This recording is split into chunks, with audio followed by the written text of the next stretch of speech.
everyone, welcome back to my channel. This is Debbie Lee here with the White Samurai team, and today we are going to be talking about what investing actually is.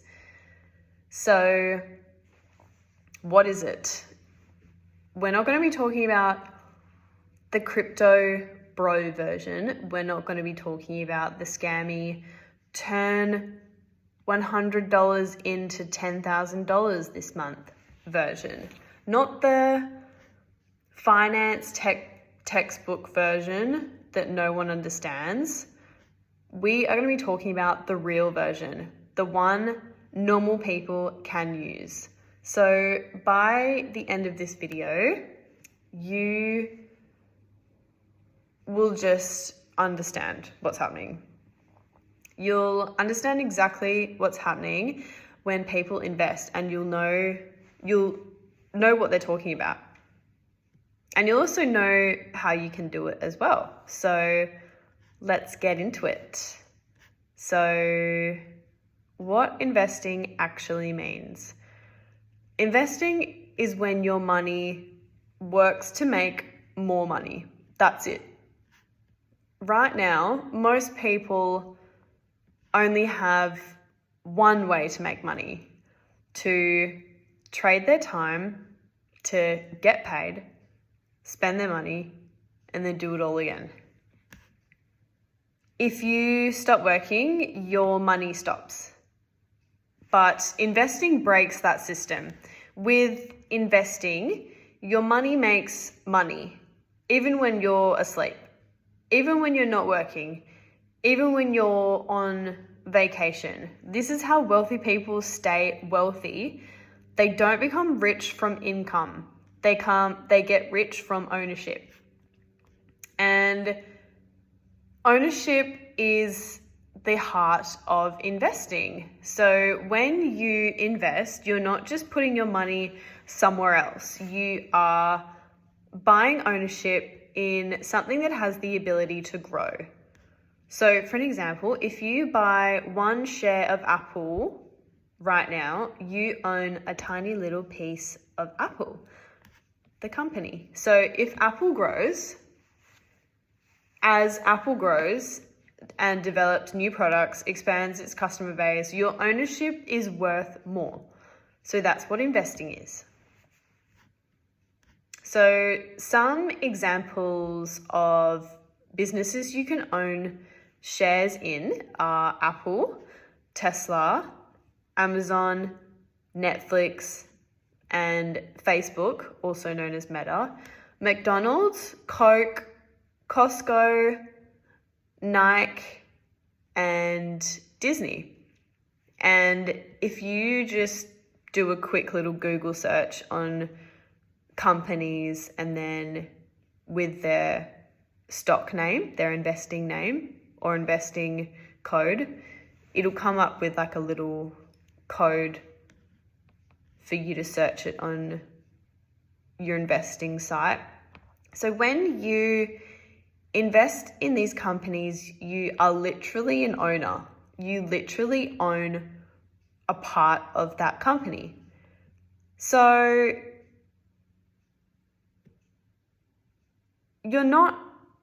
if you purchase one share of Nike, you are not a fan of Nike.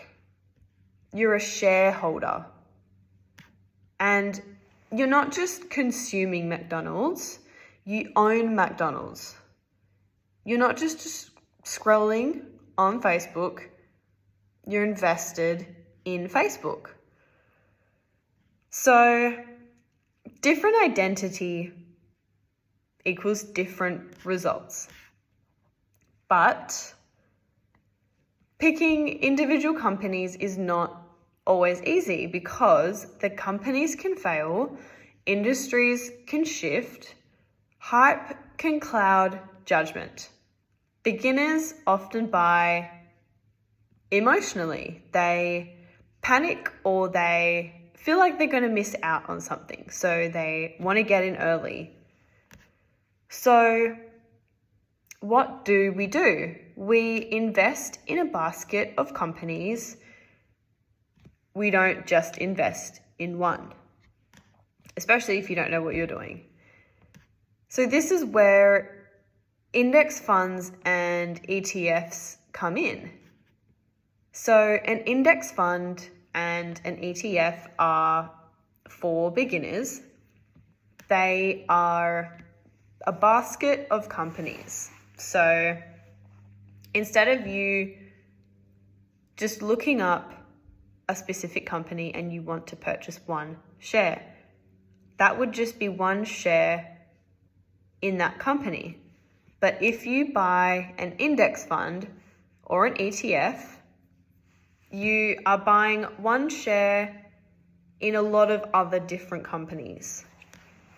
So you have an even smaller amount in lots of different companies rather than one big amount in one company.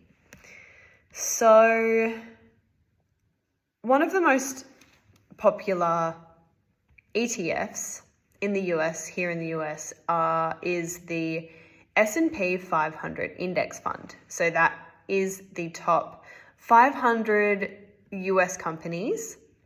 The VTI is literally almost the entire US stock market. The VOO tracks the S&P 500 and a lot of other similar ones cover the same topics. So when you just invest in one of these, you're not betting on one company, you're betting on the whole economy overall. So you're banking just for growth in general. And you're betting on the economy as a whole to grow over time. And historically, it has. If you look at the market over the past 10, 20, or 30 years, despite recessions and crashes and pandemics, the market does go up because businesses innovate. Populations grow, demand grows, productivity increases. So long-term investors don't panic, they wait, which is what you want to do as well. So a real example is McDonald's. So let's talk about McDonald's. They're not gourmet, they're not fancy. And that's how we're going to be talking about McDonald's. So if you bought a stock in McDonald's in the 1970s for 30 cents per one share. So you bought one share in McDonald's in the 70s, it would have cost you 30 cents. But today, if you held on to that share for that entire time, how long ago is that? That was about 50 years ago. Almost 60 years ago. So almost 60 years ago, you would have gotten $270 for one share because that value has gone up. So that's how investing works. So it's not from hype and it's not from guessing and it's not from luck either. It's just from time. Because McDonald's didn't need to go viral. They just sold their food. They expanded locations. They optimized their efficiency and they adapted pricing. Slowly, boring, but massively profitable. And investing rewards consistency, not excitement. But Debbie, what if the market crashes? It has. A lot of times. Quite a lot of times. And very severely as well.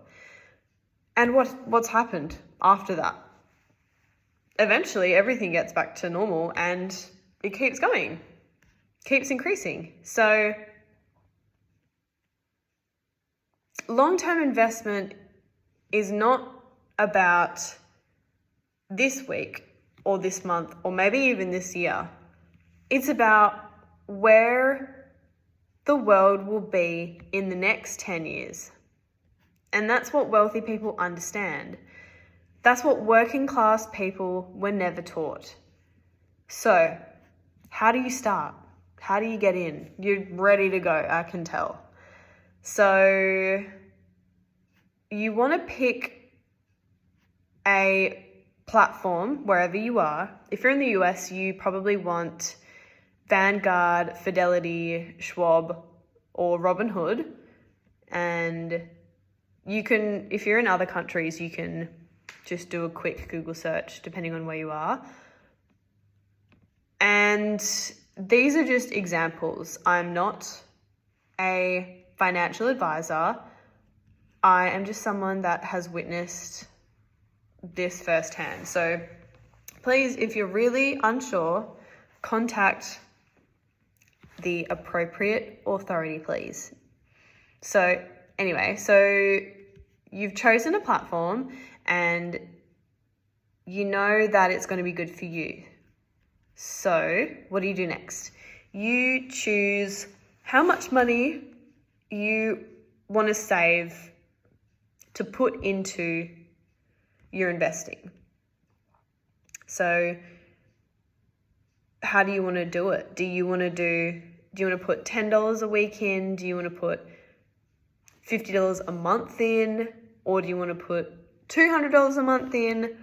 Whatever it is that you want to do, that's how you should do it. And you should also stick to that same way. So then you're building habits. So what do we do next? We set up automatic investing. So your money invests without motivation or willpower. And then you just let it, set it, and forget it. So now, the real wealth hack. Consistency is far better than the amount. Because if you invest $20 a week for 15 years, that will outperform someone who invests $1,000 once and never again. Investing is not about being rich, remember. It's about becoming someone who consistently grows money. And just for the final message, investing is not about being smart. Just remember, it's not about timing the market. It's not about predicting the future either, because no one can. Just remember that. Even people that work in the stock market and people that do this for a living, right? If you go visit a stockbroker and you're just like, help me, they also don't know the future. They can guesstimate, they can go off past performances, but no one can predict the future. Otherwise, I wouldn't be giving you this advice, you know? So, yes.